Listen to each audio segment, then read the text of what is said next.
No niin. Mä oon käyttänyt 14 vuotta nuuskaa ja löysin tämmösen favoriitin. Tämmösen lempi nuuskan. Tuon LD White Butchun ja mun mielestä nämä pussit on aika niinkö isoja. Että nää on vähän isompia mun mielestä kuin normaalit pussit ja ne on ihan hyviä mun mielestä. Ja maksaa joku 180 runoa yksi tokki. Eli semmonen pötky, missä on 10 nuuskaa.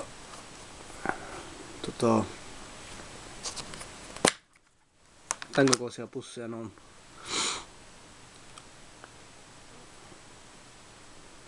Maistuu hyvältä, salmiakkimakuu ja